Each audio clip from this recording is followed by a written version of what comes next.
আপনারা দেখছেন talking point.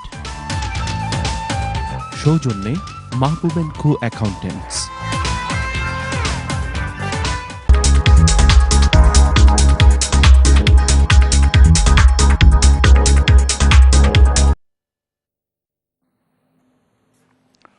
Welcome back.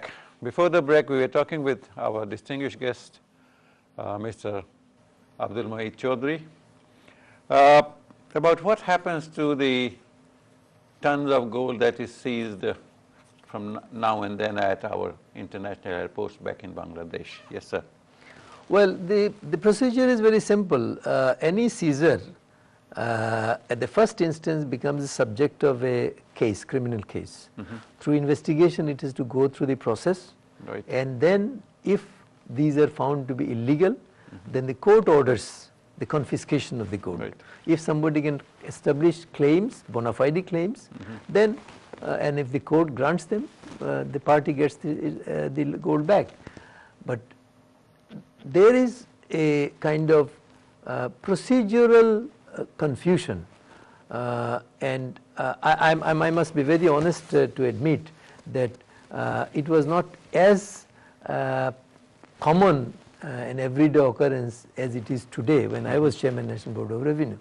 So I haven't really gone into it, but normally gold seized would be transferred to the Bangladesh Bank vault. Right. But some sample will have to be retained for showing it to the court, Right. and court's permission must be taken for doing that. Now, without the court permission, that's alamat, as the term is used in the legal parlance, alamat. So the alamat cannot be taken away from the court, it's court's property. Right.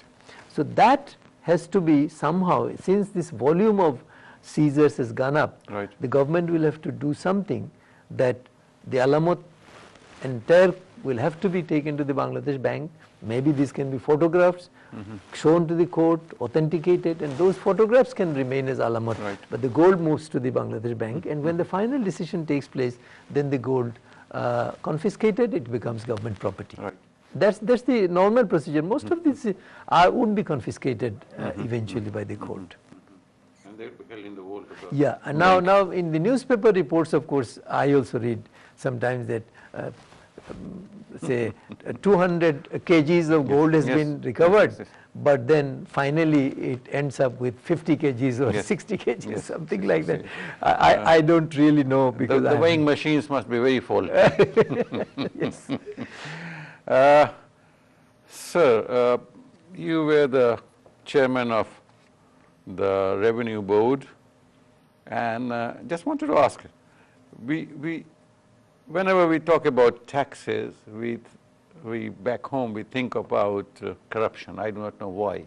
It always comes as either the officer is corrupt, or the man who is supposed to pay the tax, he's trying to appoint an accountant to fiddle with the income and as much as less as possible, and then he will have to pay less tax. I do not know if the system has improved or going down, but in one of your interview long time ago, you talked about corruption of the officers and the tax evasion of the payers, you see. So corrupt officers and evasive payers, you see. Has it improved? Well, I think, I mean, as I see now, the income tax, you see, tax, when you talk of tax, we have income tax, VAT, and customs duties. Right. Now, income tax is the direct tax, and income tax collection has improved in recent time. This year, because the government has Is started, it collected at source? no, not necessarily at source. People file tax returns, and for the last couple of years, this is an innovation. I mean, when I was chairman, it was not there. Now they are having tax mela every year, and the turnout of people is increasing continuously. This year they have collected more taxes in income tax through these melas. It was held in Dhaka in the Officers Club, in Chittagong and other places. People go and pay taxes there. The thing is that when somebody goes to pay the taxes normally at the tax office, now that's an exercise one has to go.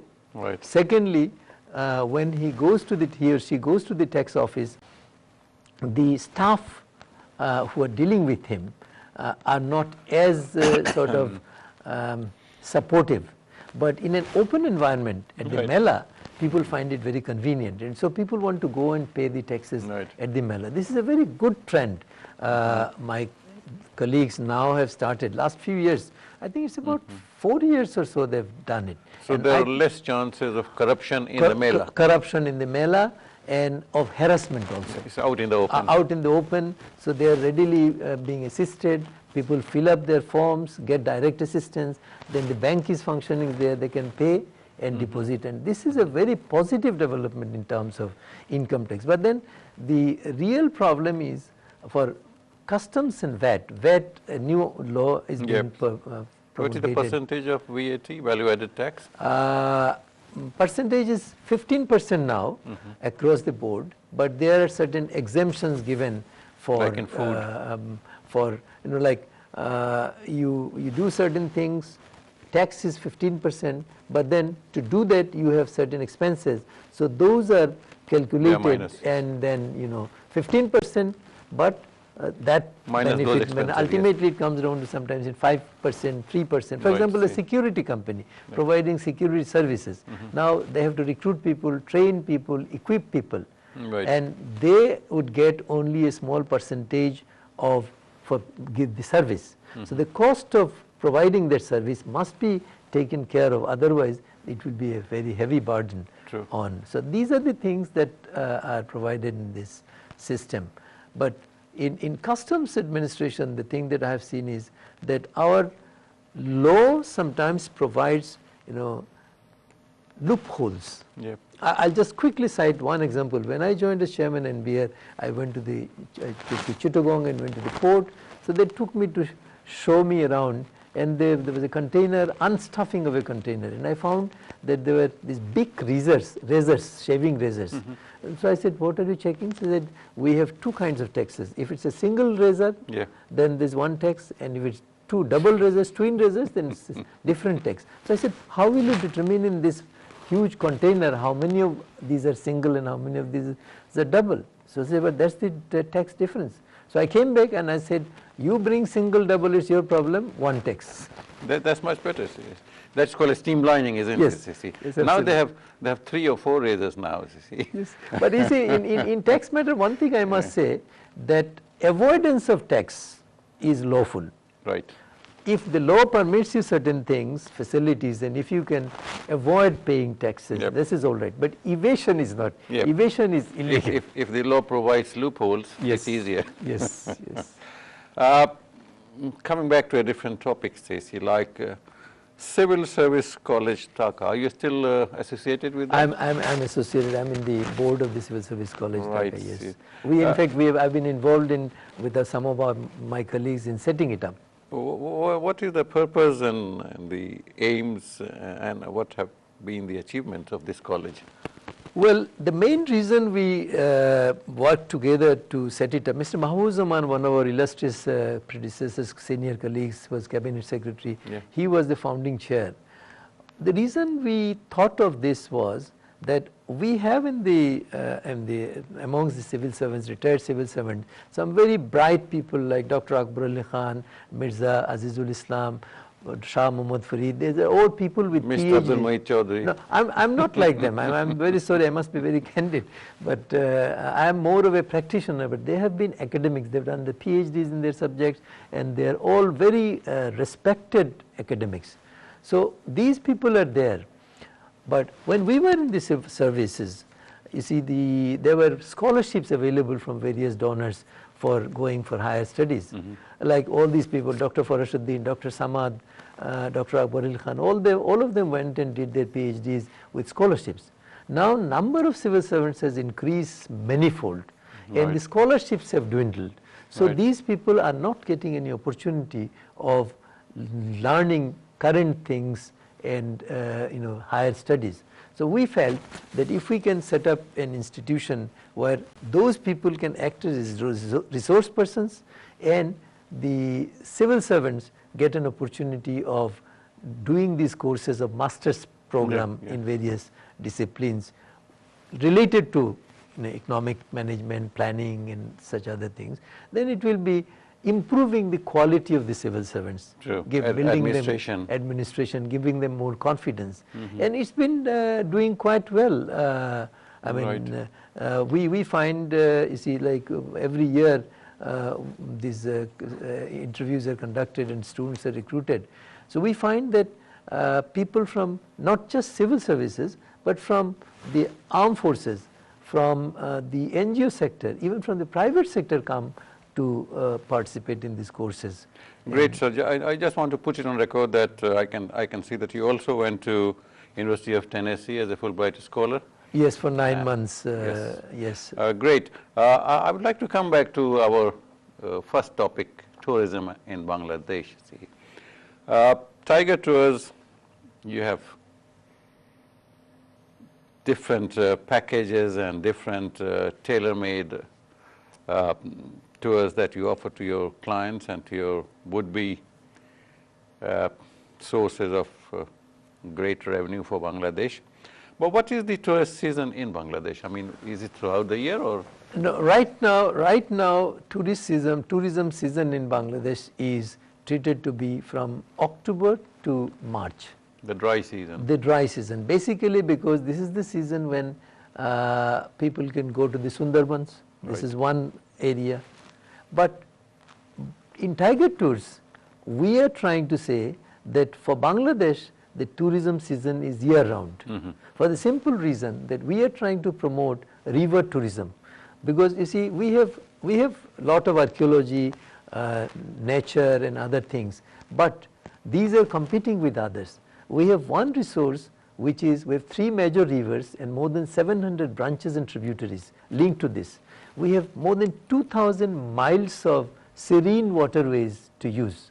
And in monsoon, as you know, I mean, hailing from our part of the world, that you see green in all hues, different hues of green. Yes. The rivers are full, the countryside is beautiful, and there is no reason why people should not be able to enjoy that. So we have in fact built a vessel to provide, I mean, this first of its kind, but I'm sure others will come forward. We are trying to sort of do this path-breaking work of promoting Bangladesh. It's a 3-star facility, isn't it? It is, I mean, I wouldn't put any star on it, but it's a comfortable facility that we have built.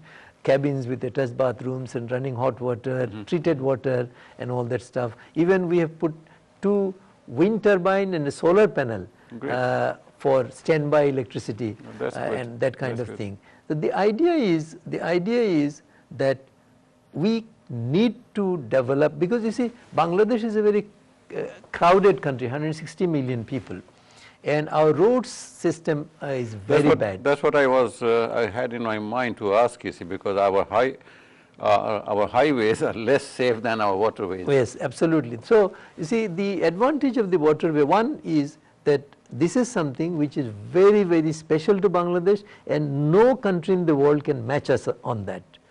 We have the perennial water bodies ours, we have the chores in the rivers. So this is something that is our special product. Mr. Chowdhury, we are left with not much time, but I would like you to wrap it up and tell us how to improve tourism in Bangladesh. Very briefly. To improve tourism, one of course is we have to, like participating in this kind of fairs, we have to let the world know. It will take time. I mean, just because we have said we are offering tourism, the world will not come running to us. Right. So we have to gradually talk to people, inform people. But the government has to do a little more than what it is doing already through the tourism board. But for example, if you look at Malaysia has now become a global tourism destination by their advertisement in CNN and everything. Truly Asia, Malaysia. India is saying incredible India. Ah, India. Yeah. So we need to really brand ourselves, and the government will have to spend a lot, because in our case, tourism can contribute in terms of GDP, in terms of employment. So thank you very much. Take advantage of that. Thank you very much for being with us, and we hope that your Tiger Tour does very well for Bangladesh as well as for the whole. We also want and to for you. encourage non-resident Bangladeshis to go to Bangladesh for holiday rather than other countries. Well, most of us do. Thank you very much for being with us. We have come to the conclusion of our show today. We hope that you have enjoyed the show as much as we have. See you next week, same time, same channel. Thank you and have a safe week. Thank you.